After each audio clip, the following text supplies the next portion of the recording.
Au top de la forme, on se retrouve les amis pour un autre numéro de 6 minutes sport avec BetClick. Vous connaissez la formule, faites tourner le chrono, on démarre maintenant. Dans l'actu ce lundi, l'Espagne et l'Argentine sacrées. Eh bien, l'Espagne qui a largement survolé 7 euros s'est imposée face à l'Angleterre 2-1 pour décrocher son 4e euro et par la même occasion devenir la nation la plus titrée en Europe.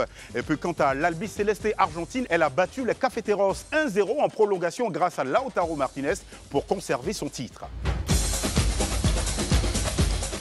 Dans l'actu toujours, Adin Grasse, répisté par Marseille, auteur d'une saison plus qu'honorable avec son club de Brighton et aussi les éléphants de Côte d'Ivoire, champions d'Afrique en février dernier. C'est tout naturellement que 6 mois Adin Grasse attise les convoitises. Eh bien, son ancien coach Roberto De Zerbi, lui, s'est engagé avec Marseille. Les dirigeants du club phocéen veulent profiter de cette brèche pour enrôler l'ailier ivoirien.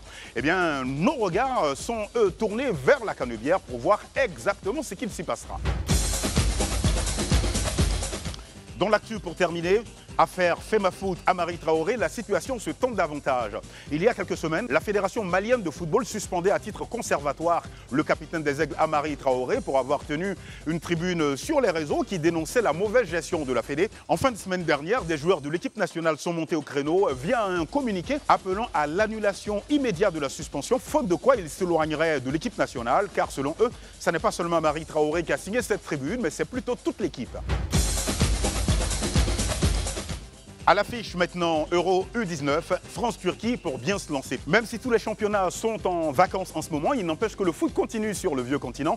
Ainsi, l'Euro U19 ouvre ses portes aujourd'hui même pour sa 71e édition. Et il y a de chaudes empoignades telles que le premier match du groupe B entre la France et la Turquie. France-Turquie, c'est à retrouver sur les canaux habituels les amis, demain mardi à partir de 18 h. Et bien pour les cotes, ça donne ceci. Pour une victoire de la France, ce sera 1,67. Pour une victoire de la Turquie, 5,15.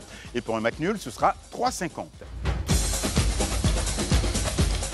Dans le focus maintenant, championnat d'Afrique, le rugbyman ivoirien au labo. Les 8 meilleures nations de rugby du continent se retrouveront du 18 au 29 juillet dans le cadre de la Coupe d'Afrique des Nations de rugby à 15. La Côte d'Ivoire ne voulant pas d'une simple participation, fourbit ses armes et répète ses gammes à l'INJS. Nous y étions, Magnéto. Bonsoir monsieur Tian. Bonsoir. Alors donc votre groupe est à quelques jours de prendre le vol pour l'Ouganda. Donc vous pouvez un peu rappeler le contexte de l'événement? Le contexte de l'événement, c'est la Coupe d'Afrique. Donc là, c'est pour passer au deuxième tour. Donc il faut qu'on soit dans les 5 premiers. Donc il y a 8 équipes. Donc en espérant qu'on soit dans les 5, on s'entraîne pour. D'accord. Donc c'est le top 8, c'est vraiment le haut niveau. Est-ce que au niveau technique, vous avez beaucoup de jeunes que vous avez intégrés? Est-ce que vous avez les outils nécessaires pour pouvoir rivaliser? Et quels sont les objectifs aussi? La chance que nous avons, c'est que le travail a été très bien fait auparavant, donc surtout avec les entraîneurs des U20. Donc moi, c'était un plaisir de prendre les U20 parce que je voyais tout le potentiel et puis aussi comment travailler avec eux, comment les modeler. Donc c'est ce qui m'a excité et j'ai voulu vraiment moi les prendre. Et puis après, essayer de passer à une nouvelle génération. D'accord, donc le challenge est intéressant. Et quels sont les axes d'amélioration peut-être qu'il faudrait, les derniers réglages? Dernier réglage, là on va être beaucoup sur la perception décisionnelle parce que ces derniers temps ils n'ont pas beaucoup joué, donc au niveau gestuel, au niveau prise de décision c'est un peu compliqué, mais là sur ces derniers temps de travail il y a eu beaucoup d'améliorations, donc c'est pour ça que je suis confiant et j'ai juste un petit sourire. Maintenant après il y a l'expérience du haut niveau qui va faire la différence, mais bon il y a les coachs qui sont là, il y a tout ce qu'il y a autour et après c'est à nous de leur donner les ingrédients nécessaires pour qu'ils soient meilleurs sur le terrain. D'accord, on voit que vous arborez la tenue des footballeurs, donc c'est la CAN. Est-ce qu'on peut dire aussi qu'on a toutes les chances pour remporter aussi la CAN? On a toutes les chances et surtout pourquoi le maillot des joueurs de foot, c'est parce qu'ils nous ont tellement fait rêver, parce qu'ils sont partis vraiment de rien à la gloire. Donc c'est quelque chose aussi qui devrait nous motiver et qui devrait faire que nos jeunes aussi puissent prendre de la graine. En tout cas, merci beaucoup et bonne chance à vous. Merci beaucoup. Nos ambitions, c'est toujours pareil, c'est de se qualifier, donc de franchir une étape.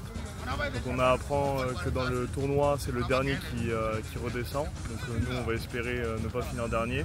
Donc on jouerait contre l'Algérie le premier match, donc on va tout donner et voir ce qui peut se passer après. Alors entre la première séance et aujourd'hui, en fait, il y a vraiment une amélioration en termes de collectif. Et après, forcément, comme c'était un nouveau groupe, tout ça c'était un peu compliqué. Mais aujourd'hui, on a fait vraiment un grand pas, on a vraiment progressé sur le plan collectif et on continue à aller de l'avant. Dans l'Expresso maintenant, Alcaraz back-to-back à Wimbledon. Décidément, le jeune Espagnol de 21 ans s'est trouvé sa nouvelle terre où il est résolu à imposer sa suprématie. Hier dimanche, en finale de Wimbledon, Carlos Alcaraz a dompté le numéro 2 mondial Novak Djokovic 3-7 sec, 6-2, 6-2, 7-6 pour décrocher la deuxième fois d'affilée le tournoi sur gazon de Londres. Wimbledon s'est-il trouvé un nouveau maître? Eh bien, la question quant à elle reste entièrement posée.